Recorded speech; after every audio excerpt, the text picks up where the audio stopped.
The Dunwich Horror, Part 4. For a decade, the annals of the Whateleys sink indistinguishably into the general life of a morbid community used to their queer ways and hardened to their May Eve and All Hallows orgies. Twice a year, they would light fires on the top of Sentinel Hill, at which times the mountain's rumblings would recur with greater and greater violence. While at all seasons, there were strange and portentous doings at the lonely farmhouse. In the course of time, callers professed to hear sounds in the sealed upper story, even when all the family were downstairs, and they wondered how swiftly or how lingeringly a cow or bullock was usually sacrificed. There was talk of a complaint to the Society for the Prevention of Cruelty to Animals, but nothing ever came of it, since Dunwich folk are never anxious to call the outside world's attention to themselves. About 1923, when Wilbur was a boy of 10, whose mind, voice, stature, and bearded face gave all the impressions of maturity, a second great siege of carpentry went on at the old house. It was all inside the sealed upper part, and from bits of discarded lumber, people concluded that the youth and his grandfather had knocked out all the partitions and even removed the attic floor, leaving only one vast open void between the ground story and the peaked roof. They had torn down the great central chimney, too, and fitted the rusty range with a flimsy outside tin stovepipe. In the spring after this event, old Whately noticed the growing number of whippoorwills that would come out of Cold Spring Glen to chirp under his window at night. He seemed to regard the circumstance as one of great significance, and told the loungers at Osborne's that he thought his time had almost come. "They whistle just in tune with my breathing now," he said, "and I guess they're getting ready to catch my soul. They knows it's a-going out, and I don't calculate to miss it. You'll know, boys, arter I'm gone, whether they get me or not. If they do, they'll keep us singing and laughing till break of day. If they don't, they'll kinder quiet down like. I expect them and the souls they hunts for have some pretty tough tussles sometimes." On Lammas night, 1924, Dr. Houghton of Aylesbury was hastily summoned by Wilbur Whately, who had lashed his one remaining horse through the darkness and telephoned from Osborne's in the village. He found old Whately in a very grave state, with a cardiac action and stertorous breathing that told of an end not far off.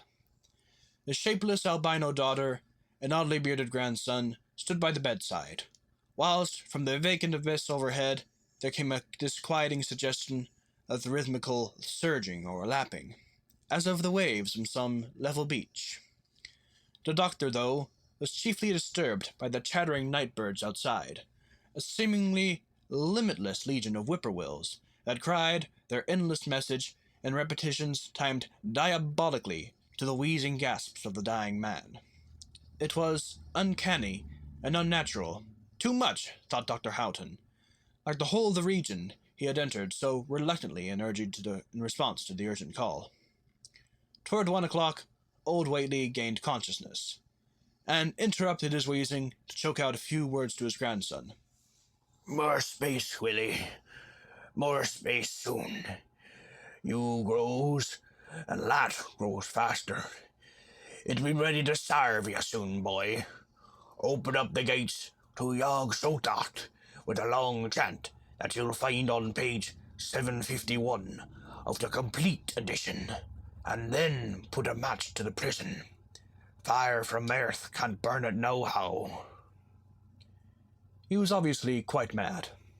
After a pause, during which the flock of whippoorwills outside adjusted their cries to the altered tempo, while some indications of the strange hill noises came from afar off, he added another sentence or two. "Feed it reg'lar, Willie, and mind the quantity. But don't let it grow too fast for the place, for if it busts quarters or gets out before he opens the Yog Sothoth, it's all over and no use. Only them from beyond can make it multiply and work. Only them. The old ones just want to come back.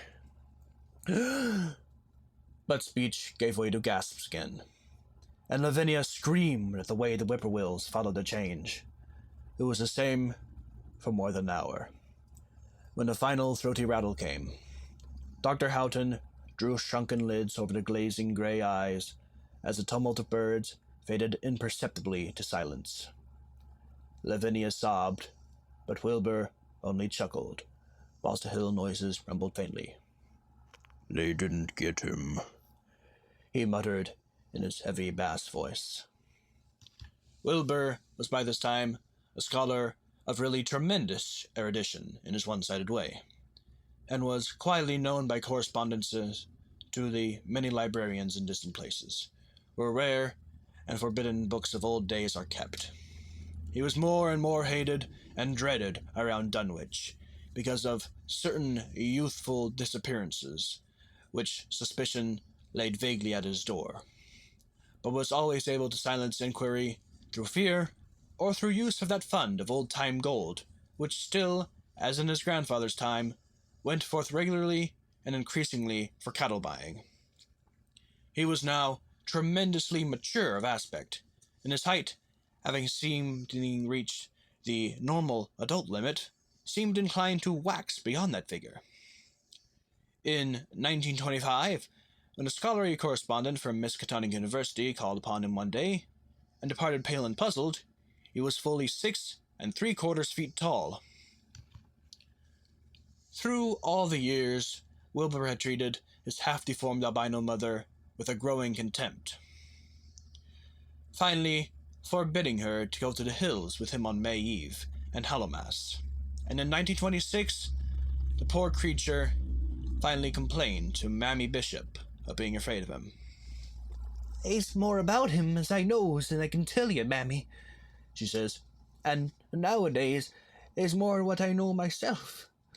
I vow for God, I don't know what he wants, nor what he's a-trying to do."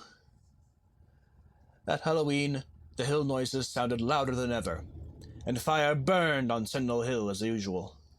But people paid more attention to the rhythmical screaming of vast flocks of unnaturally belated whippoorwills, which seemed to be assembled near the unlighted Whately farmhouse. After midnight, their shrill notes burst into a kind of pandemonium cachinnation, which filled all the countryside, and not until dawn did they finally quiet down. Then they vanished, hurrying southward, where they were fully a month overdue. What this meant, no one could be quite certain until later. None of the country folk seemed to have died, but poor Lavinia Whately, the twisted albino, was never seen again. In the summer of 1927, Wilbur repaired 2 sheds in the farmyard, and began moving his books and effects out to them. Soon afterward, Earl Sawyer told the loungers at Osborne's that more carpentry was going on in the Whately farmhouse. Wilbur was closing all the doors and windows on the ground floor, and seemed to be taking out partitions as he and his grandfather had done upstairs 4 years before. He was living in one of the sheds, and Sawyer thought he seemed unusually worried and tremulous. People generally suspected him of knowing something about his mother's disappearance, and very few ever approached his neighborhood now. His height had increased to more than 7 feet, and shewed no signs of ceasing its development.